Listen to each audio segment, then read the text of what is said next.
Hello students, welcome back my YouTube channel. Today's topic is present in absence. ये एक poem है present in absence जो कि poet done ने लिखी है, कवि जॉन डन ने लिखी है। कवि जॉन डन ने इस पोयम में अपनी एक अनुपस्थिति अथवा विरह का मानवीकरण किया है।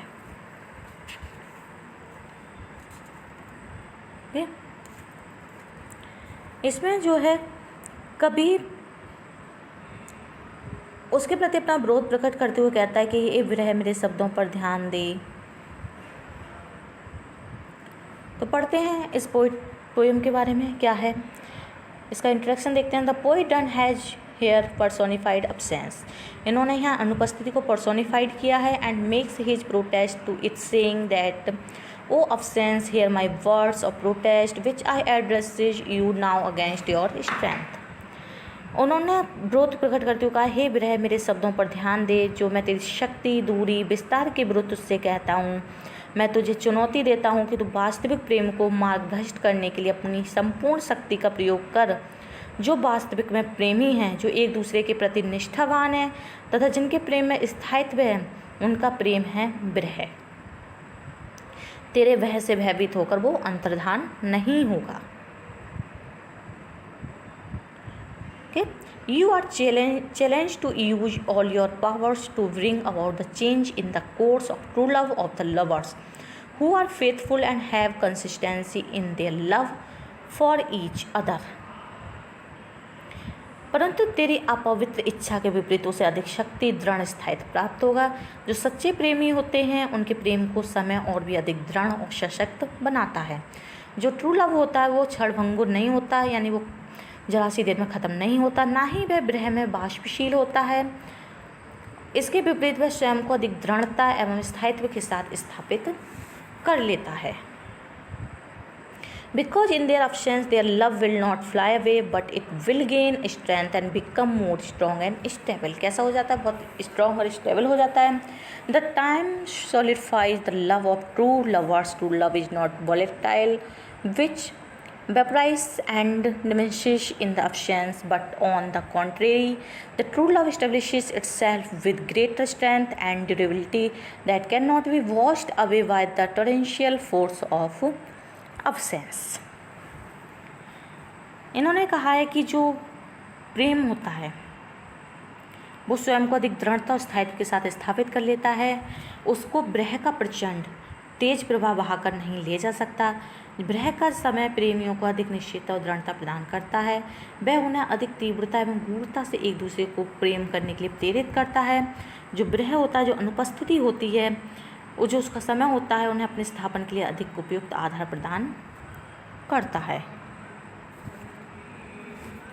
पोइट कहता है कि वह व्यक्ति Moreover, the time of absence will add greater permanency and consistency of the lover for each other. It will make them love each other with greater force in the time of absence.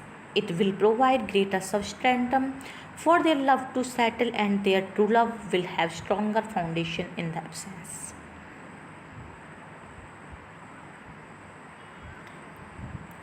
The poet further says that a person whose mistress possesses such quality. वो क्या कहता है? Poet कहता है वह व्यक्ति जिसकी प्रेमी का इन सभी गुणों से संपन्न है is the person who has secured for himself the true ground for his love. उसे वास्तविक प्रेम के लिए एक उपयुक्त आधार प्राप्त है। एक प्रेमी जिससे ऐसी प्रेमिका प्राप्त हो जिसमें निष्ठा का गुण हो, जो विरह में भी प्रेम के प्रति दृढ़ एवं अडिग हो।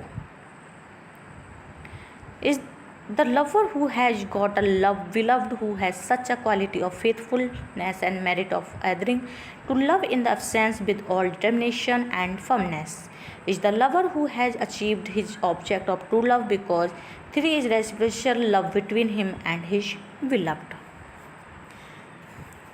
एक प्रेमी जिसे एक ऐसी प्रेमिका प्राप्त हो जिसमें निष्ठा का गुण हो और वो अडिग हो, और एक ऐसा प्रेमी जिसमें अपने लक्ष्य की प्राप्ति हो गई हो क्योंकि उसे ऐसा प्रेम अनुभव हो रहा हो जिसमें उसकी प्रेमिका का पूर्ण सहयोग तथा सक्रियता विद्यमान हो। यानी कि जो प्रेम के भवन की आधारशिला रखने में प्रेमी और प्रेमिका दोनों का सहयोग हो, उसके लिए एक उर्दू कवि ने कहा है। क्या कहा है उर्दू कवि ने? प्रेम का मज़ा जब है जब दोनों हों बेकरार, दोनों तरफ हो आग बराबर लगी हुई। His love will outline all the obstacles of absence and will survive all bits of time. The two lovers that pass the test of time and don't change their mind and heart to love each other with the same spirit despite all darts and arrows of the sense will never waver, or their true love will never succumb to death or woe its head before distance. इन्होंने कहा एक ऐसा प्रेमी का प्रेम जिसमें सभी विघ्न और बाधाओं पर विजय प्राप्त हो, वह समय की परीक्षाओं में खरा उतरता हो। समय की प्रताड़ना जो होती है वो उनके प्रेम में बाधक सिद्ध नहीं हो सकती। ऐसे सच्चे प्रेमी जो हर परिस्थिति में एक दूसरे को प्रेम करते रहते हैं, उनका जो सच्चा प्रेम होता है वो मृत्यु के साथ भी कभी भी नहीं मरता, ना ही किसी बाधा के आगे नतमस्तक होता है। और जो डिस्टेंस होती है, दूरी होती है, वो उनके प्रेम को अलग नहीं कर सकती। Distance in such a case endears the tie of love and bring the two lovers nearer. Distance intensifies the true love, and death cannot dispossess the true love from the lover and the beloved. Love is not time's fool here may be appropriately referred to from the Shakespeare sonnet True Love.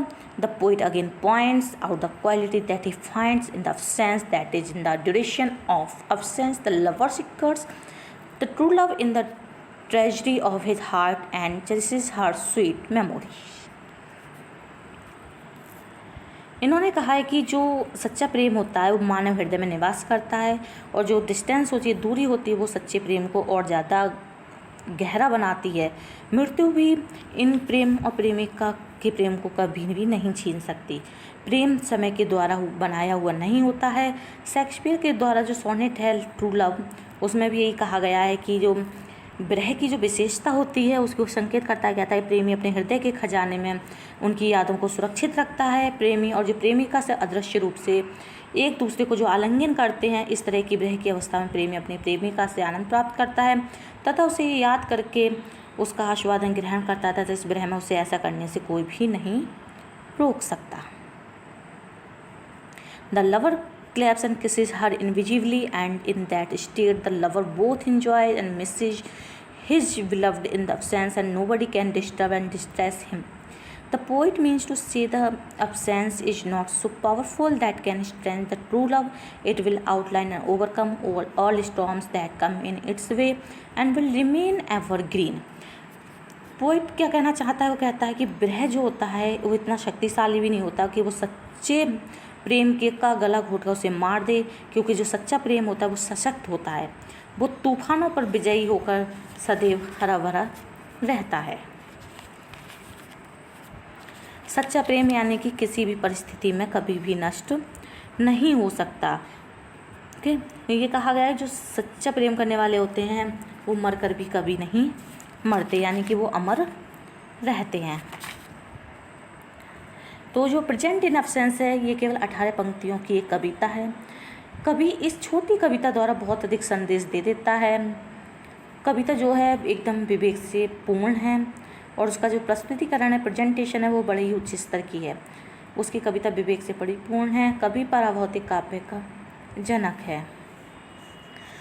Poet कहता है सामान्य रूप से जब प्यार करने वाले व्यक्ति की प्रेमिका अनुपस्थित हो तो बहुत परेशान और दुखी हो जाता है, परंतु कवि जो जॉन डन है उनकी जो प्रेमिका की अनुपस्थिति है वो उसे एक अच्छा वो मानते हैं। वो कहते हैं जो उनकी अनुपस्थिति है वो उन दोनों का मिलन करा रही है। जो पोइट है कल्पना की उड़ान से नीचे उतरता है, देखता है कि जो प्रेमिका है उसकी लवर है वो उससे दूर है, वो उसे टच नहीं कर सकता, उसकी दूरी समाप्त हो जाती है क्योंकि वो उसकी जब वो आंखें बंद करता है तो वो उसकी आंखों में समा जाती है।